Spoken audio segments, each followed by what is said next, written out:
السلام عليكم ورحمة الله وبركاته. شلونكم حبايبي؟ رجعت وياكم اليوم بفيديو جديد ومختلف. اليوم راح اسوي وياكم طريقة كيكة الباونتي. طبعا طعمها يخبل كلش طيبة، جربوها وشاركوني تجاربكم. وهسه راح ابدي هنا اسويها وياكم. بالبداية ضفت بيضتين وقلاص شكر وظرف واحد فانيلا.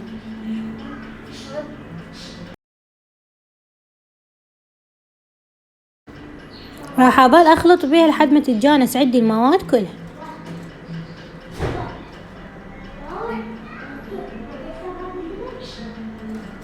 اذا عندكم خفاقة تكون افضل، يعني هسه مثل ما شفتوا انا جبت خفاقة وخفقتها بيه.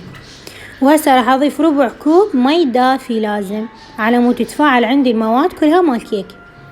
وراح اخلي خاشوقة مال كوفي، اذا عندكم كاكاو عادي يكفي بالغرض انتو شو تحبون خلوا. وهم راح ارجع اخلط بيه.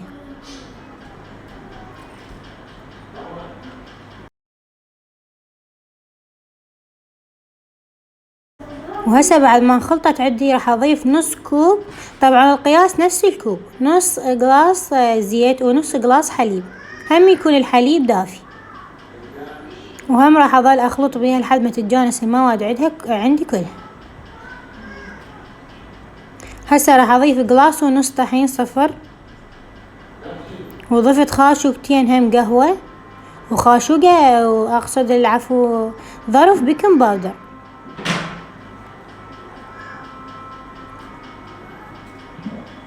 طبعا انا خليتها بالمنخل خاف بيه شوايب، هاي الطريقة افضل. هسه راح انخلها واخلطها وارجع لكم.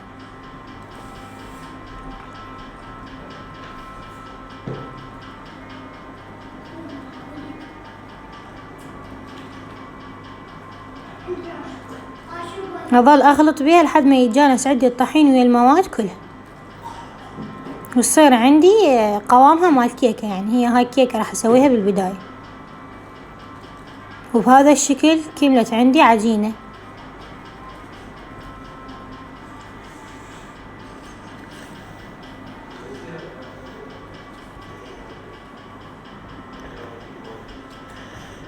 هسه جبت قالب وخليت عليه دهن.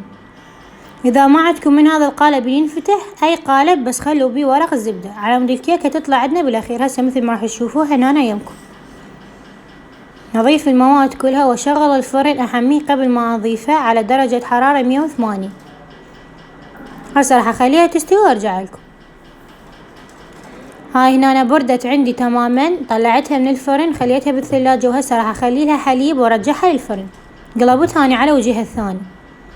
اجيت اسوي الطبقة الثانية، خليت نص قلاص شكر، قلاصين لب قراش، نص قلاص سميد، ونص زبدة، وقلاصين حليب.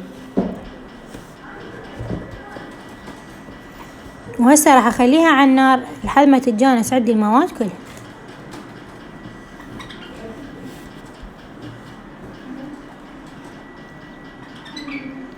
وبهذا الشكل كملت عندي الطبقة الثانية.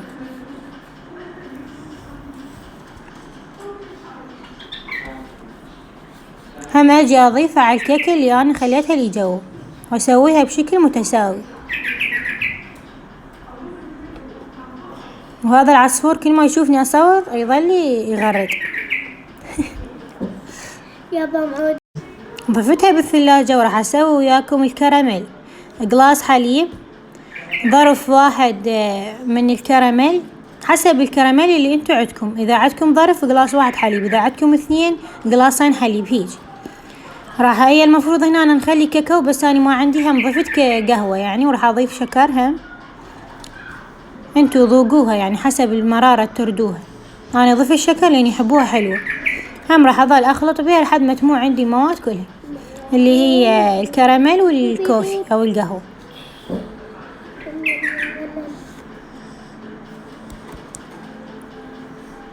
وهاي هنا أنا خليتها على النار.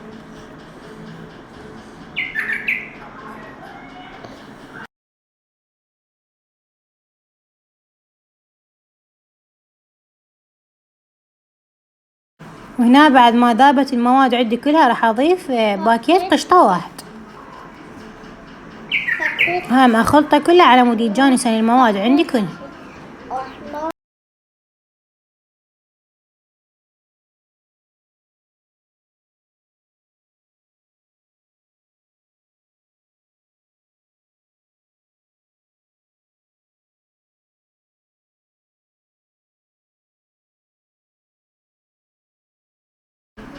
وبهذا الشكل خلصت عندي الطبقة الأخيرة اللي هي كراميل. راح أجيب مصفي وهم أخليها على المواد على الكيكة، أو هاي الكيكة باردة لازم تامة، أجي أضيفها شوية شوية. بردتها الكيكة قبل ما أخلي عليها الكراميل.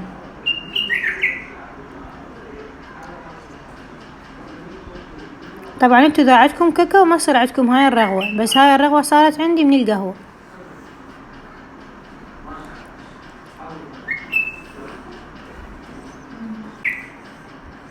بس شوفولي الوقفة راح تطلع على شكل قلب الحب. قد حلوة صارت. خليتها بالثلاجة الى ان يبرد عندي الكراميل، وهسه شوفولي شكلها النهائي. تخبل وسهلة وكلش طيبة. هاي جيت من ناس صورت لكم على مود يبين عندكم الإضاءة أكثر. شوفولي شكلها زيت حلو. جربوها وشاركوني تجاربكم. طعمها كلش طيب وسهلة وبسيطة. لهنا نكون وصلنا لنهاية الفيديو. إذا أنت جديدة اشتركي بالقناة وفعل الجرس، ولا تنسون اللايك والشير. مع السلامة. أحبكم كلش هواية. باي باي.